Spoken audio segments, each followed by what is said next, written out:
Price Lord. எப்படி இருக்கீங்க? யாவரையும் இயேசு நாமத்தில் வாழ்த்துகிறேன். இன்றைக்கான தீர்க்கதரிசன வார்த்தை 8ஆம் புஸ்தகம் 25ஆம் அதிகாரம் 11. Numbers chapter 25 verse 11. நான் என் எரிச்சலில் இஸ்ரவேல் புத்திரரை நிர்மூலமாக்காதபடிக்கு ஆசாரனாகிய ஆரோனின் குமாரனாகிய எலியேசரின் மகன் பினகாஸ் என் நிமித்தம் அவர்கள் நடுவில் பக்தி வைராக்கியம் காண்பித்ததினால் இஸ்ரவேல் புத்திரர்கள் உண்டான என் உக்கிரத்தை திருப்பினார். பக்தி வைராக்கியம் கொண்ட பினகாஸ். இஸ்ரவேலில் கடும் வியாதி வந்துவிட்டது. எல்லாரும் என்ன செய்ய என்று சொல்லி கலங்கி குழம்பி கொண்டிருக்கும் பொழுது பக்தி வைராக்கியம் கொண்ட பினகாஸ் அங்கே ஒரு சம்பவத்தை செய்கிறான். என்ன சம்பவம் செய்கிறான் என்று கேட்டால், ஒரு சிம்ரி கஸ்பி இழுத்துக்கொண்டு சயனிக்கிற அறைக்குள்ளே போய் சயனிக்கிற அந்த தவறான காரியத்தை கண்டான். சிம்ரி என்பவன் இஸ்ரவேலன், கஸ்பி என்பவள் மீதியானிய பெண்மணி. ஆண்டுடைய பிள்ளை ஆண்டுடைய அல்லாத பிள்ளையை எடுத்துக்கொண்டு போகிற ஒரு தவறான செய்தி. இஸ்ரவேலர்கள் மீதியானவர்களோட சம்பந்தம் கலந்து விட்டதனால் உண்டான வாதம். இன்றைக்கு நம்மளுடைய வாழ்க்கையில ஆண்டவர் பேசுகிற வார்த்தை என்னவென்று கேட்டால், எந்த பிரச்சனைக்கு என்ன காரணம் என்று கண்டுபிடிக்க நம்ம தெரியாம பிரச்சனையில உட்கார்ந்துட்டு இருக்கோம். இஸ்ரவேலிலே வாதை வந்து விட்டது. வாதைக்கு காரணத்தை கண்டுபிடிக்க தெரியாமல் எல்லாரும் குழம்பி கொண்டிருக்கும் பொழுது அந்த பிரச்சனைக்குண்டான காரணத்தை கண்டுபிடித்தது யார் என்று கேட்டால் பினகாஸ்.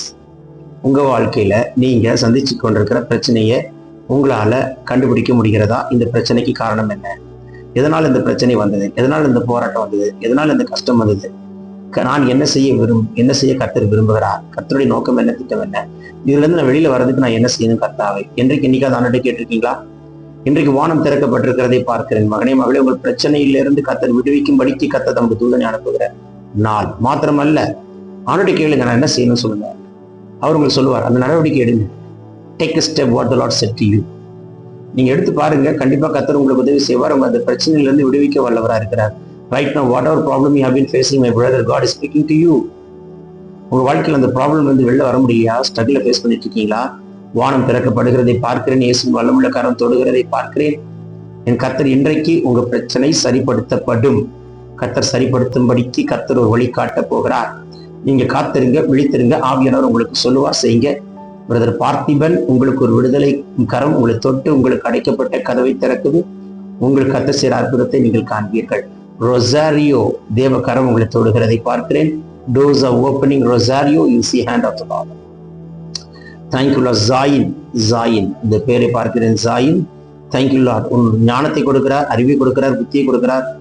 கர்த்தர் ஒரு விசேஷத்தை வேலனை கொடுக்கிறார். வானம் திறக்கப்படட்டும். இன்றைய பிறந்தநாள் திறந்தநாள் காண்கிறவர்கள் கர்த்தர் தொட்டு ஆசீர்வதிக்கிறார். வியாதி நீங்கட்டும், பலவீனமாகட்டும். Take this prophetic word. Receive it in Jesus name. கர்த்தர்கிட்ட கேளுங்க, என்ன செய்யணும் கர்த்தர் சொல்லுவார், விடுவிதலை தருவார். பாருங்க, பக்தி வைராக்கியம் கொண்ட பினகாஸ் கர்த்தர் சொன்னதை செய்கிறாங்க. உடனே ஒரு காரியத்தை செய்கிறான். எந்த பிரச்சனை வருதோ பிரச்சனையை பார்க்காதீங்க, உடனே கர்த்தர் சொல்றதை செய்யுங்க. You will see the miracle. Take this prophetic word, receive it in Jesus name. Amen, amen.